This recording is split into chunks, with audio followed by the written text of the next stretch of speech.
जबाबदारीनं पार पाडलं पाहिजे. या धर्मपूरचा सर सेनापती मानसिंग याची आज्ञा आहे. वा मानसिंगच्या मुखावरच्या निघणारे उद्गार ऐकता सर्व सैन्य कसं आपापल्या कर्तव्यात मग्न झालं. मनाला समाधान हो विचार करतोय या राष्ट्राच्या सरहद्दीवर आलोय. परकीय शत्रू केव्हा येईल याचं काही सांग पत्ता लागत नाही. आमचा जन्म एका सरदार घराण्यात झाला. सरदार घराण्याला राजघराण्याची जोड आणि राजघराण्याला सरदार घराण्याची जोड अशी परंपरा चालत आली. माझे कित्येक पूर्वज होऊन गेले आणि स्वर्गस्वी झालेल्या त्या माझ्या पूर्वजांनी त्या धर्मपूर नगरीचं रक्षण केलं. त्याचप्रमाणे माझ्या बाबानेही तेच कर्तव्य केलं. त्याचा कुसवा धन्य करण्यासाठी मानसिंगचा जन्म झाला. मनानं खास ठरविलं जगेन तो या राष्ट्रासाठी आणि मरेन तोही या माझ्या देशासाठी. हा देश माझा आहे आणि हे सारे देश बांधव माझे आहे. म्हणून म्हणतो आहे देश माझा प्यारा प्यारा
जगीत येणारा कुणीतरी व्यक्ती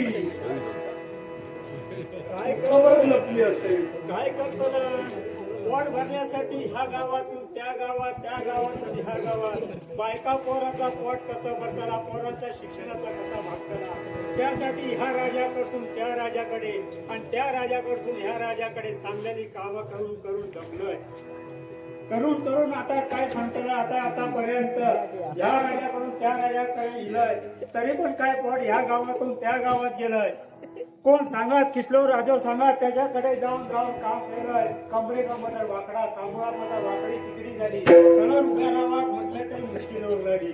तरी आतापर्यंत जाऊन कसं तरी पोट भरण आणि आतापर्यंत पोट भरून मुलांचं शिक्षण करून कसं तरी आतापर्यंत आता माका धर्मसेना राजाने चांगल्याने जा, या सिंहरेश्वर जा आणि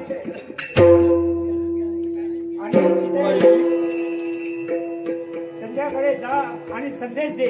त्यासाठी मी आजपर्यंत इसर इलय. आता त्यांच्या राज्यात माका वाटा मी त्यांच्या राज्यात इलय असं मला आता वाटतं. बघतोय आता राजानो नमस्कार.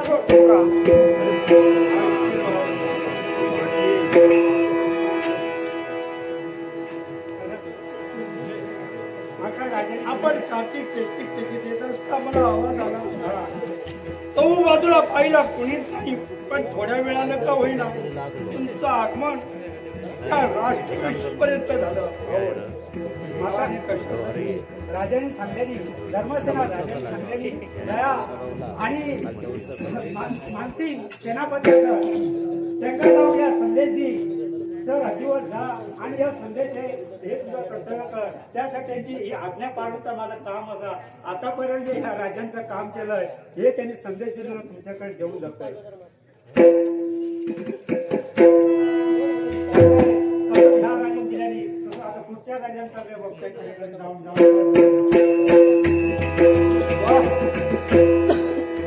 काय सुवर्णमय अक्षरानं महाराजांनी लिहिलं. मानसी तुला अनेक आशीर्वाद. त्या धर्मपूरच्या सत्तेची तू सेवा करतोय, सर अगदीवर आहे. पण तुझ्या हाती संदेश मिळतात, एक क्षणही न थांबता काही जबाबदारी अमात्यावर संपवून दरबारी उपस्थित राहा. अमात्य यावेळी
आकाशातील पतितं तम यथाप्रती गच्छति सागरं सर्वदेव नमस्कारं केशवपती गच्छति.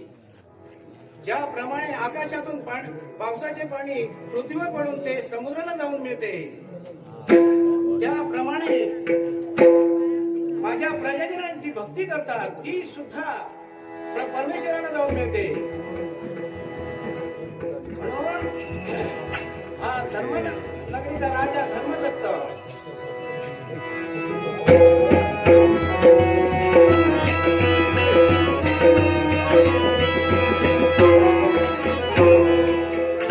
महाराजांचा संदेश मिळतात सर हत्तीचा त्याग केला.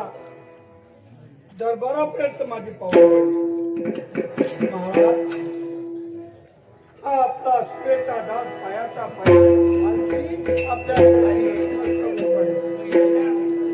काही चुकल्याला क्षमा असावी, राग नसावा, लोभ असावा ही विनंती. राजे, आपल्या आज्ञेचं पालन करीत असता सर अतिवर तुम्ही मला एका सेवकाकडे यालाही कारण आहे. मानसी आज मी वयोवृद्ध झालेलो आहे आणि या राज्यासाठी नवीन राजकर्ता पाहिजे याच्यासाठी तुला मी हात मारली. म्हणजे महाराज तुमच्या अक्कल करण्याच्या ठिकाणी भावना निर्माण झाली की मी वयानं वयोवृद्ध झालो आणि या भावी पिढीला भावी असा राजकर्ता हवाय आणि राज्य सुद्धा त्याचा विचार आहे. ठीक आहे, थोराचे विचार आपला भाग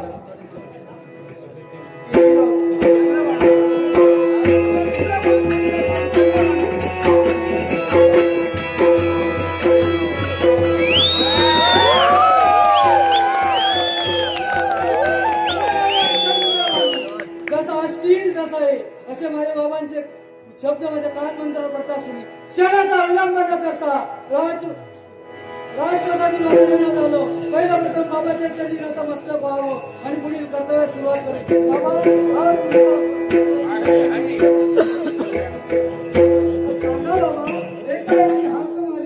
तुमची हा बाई का क्षणाचा विलंब न करता राजबावलीवरती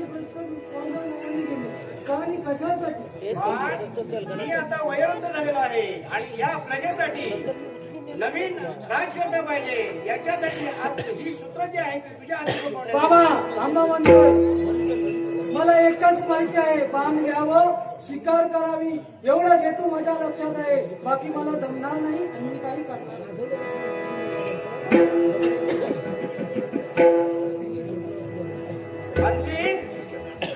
बोला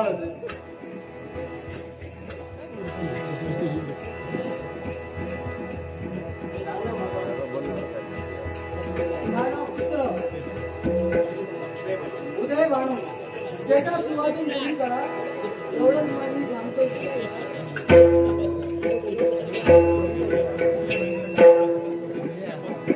उदय भानच्या मस्तीची राज ठेवावा असं त्यांचं म्हणणं आहे. त्यावेळी उदय भान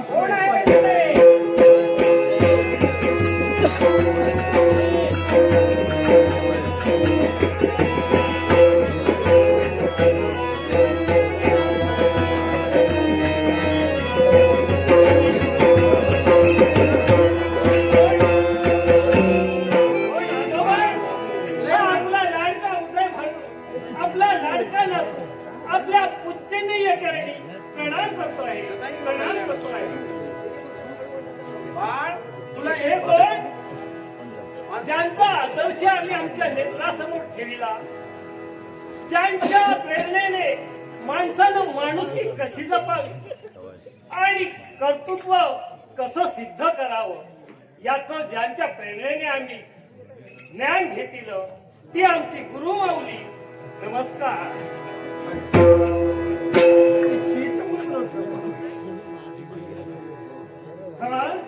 अरे वा, इकडे कोण बाबा? हो बाबा, नमस्कार नमस्कार. हो बाबा, आश्चर्य नवल की चमत्कार म्हणावा. तुम्ही आणि राज दरबारी काय म्हणावं. राज दरबारी इतर वेळी येतो, तुमची चौकशी करतो. तर बाबा कुठे आहे? तर बाबा हे? तू? बाबा कुठे? अरण्या कशाला? शिकार साध्य करायला. हे तुमचं कर्तव्य. आज आमचं भाग्य म्हणावं लागेल. जसं माझ्या बाबांनी सांगितलं की आपण वयोवृद्ध झालो आहे, हे राज्य सांभाळावं, ते मला कुठे मान्य काय? नाही. याच्यासाठी ही जबाबदारी तुझ्यावर देण्यात जबाबदारीचे राहते तुझ्या आजोबा राष्ट्राचा अधिकारी त्यांना विचार. म्हणजे आजोबा चला, बोल बा. आज मला एकाएकी हाक मारली आणि मला ते बोलवला आणि राष्ट्राची थोर अशी जबाबदारी माझ्या माती सोपवली. पण मी म्हणतोय आजोबा, अहो पण तुम्हाला एवढी घाई का? आम्हाला ज्ञात आहे तुमचं तुम्ही वार्धक्याकडे चालला. आम्ही वाद वार्ताहराकडे चाललेलो आहे, त्याच्यामुळे ही जबाबदारी आज तुझ्यावर सोपवण्यात लागेल. हो मान्य आहे तुम्ही वार्धक्याकडे चाललाय हे आमचं नेत्राने आम्हाला जाणीव करून दिली. पण आजोबा आज जर या राजगादीचा वारसा म्हणून तुम्ही माझी निवड करत असाल तर मी म्हणतो आहे त्याच्याही पलीकडे जाऊ की राजकारभार हाती सोपवायचा असेल तर तुमच्या पश्चात पर्यायाने येणार कोण? तर तुमचा मुलगा म्हणजे माझे बाबा. म्हणून म्हणतो माझे बाबांना द्यायला पाहिजे. आज बाबा हे फक्त अरण्यामध्ये चालतात. काका, म्हणजे बाबांनी नका बा. जन्म झाला लहानाचा मोठा जरा कर्तृत्व काय थोड्यावर बसा पौरुषा कांती प्रवेश करावा उग्र साध्य करावी याच्यातच कर्तृत्व. म्हणजे बाबा तुम्ही तुमचं राजकारणात स्वारस्य नाही, फक्त काय करायचं हृदय साध्य करायची, अरण्यात साध्य करायची. मला जो राजकारणाची पद्धतही तशीच आहे, मला एक शास्त्रही तसंच सांगताय. उचित हृदया साध्य करायचे असेल तर ते शास्त्र पण तसंच बोलतंय. म्हणून तुम्ही ते छंद करतात. अगदी बरोबर उदय भान उचित क्षत्रिय असेल ती मुग्रया अरे बा. शास्त्र पण लहानपणापासून मला जी सवय लागली ती कशी सोडणार? काही हरकत नाही. मग काका मी ही जबाबदारी स्वीकारायला तयार होईल. पण राजकारण म्हणजे काही सामान्य नाही. राजकारणाचे डाव हाताळणं हे तेवढंसं कठीण असतं आणि त्याचा वयामानाचा विचार केला जातो. मग हे राजकारभाराचं पद आम्हाला वयानुसार केलेलं काय? परंतु उदय भान हा? वेगळ्याच्या पिल्लाला अरण्यात मार्ग दाखवावा लागेल. अगदी पण सत्य. तेवढंच आहे. हा. अरे क्षत्रिय राजपुत्राचा जन्म झाला लहान जरी असला वयानं तो मानानं अरे परमेश्वर तो काय करेल याचा संगपत्य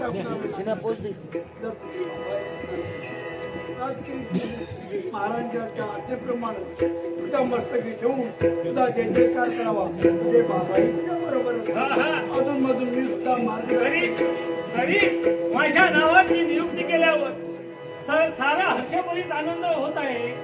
पण मला थोडासा अरे पण का कारण मंत्री महोदय वृद्ध माझ्या नावाकडे कुतूहलाने पाहत आहे.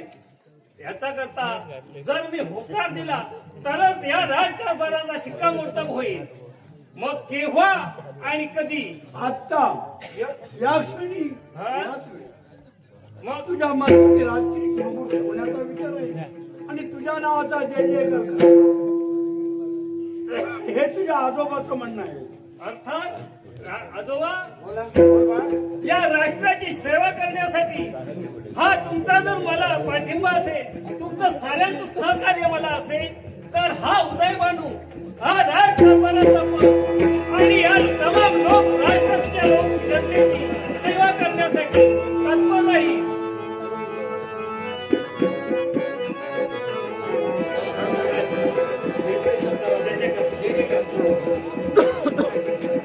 बोला उदय भानचा जय जयकार. उदय भानचा जय जयकार. उदय भानचा जय जयकार.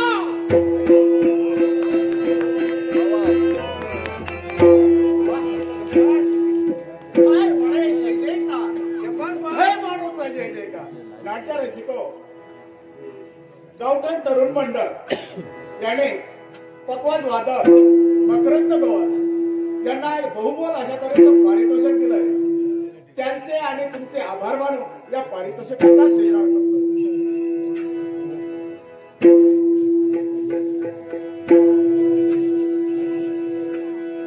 तसेच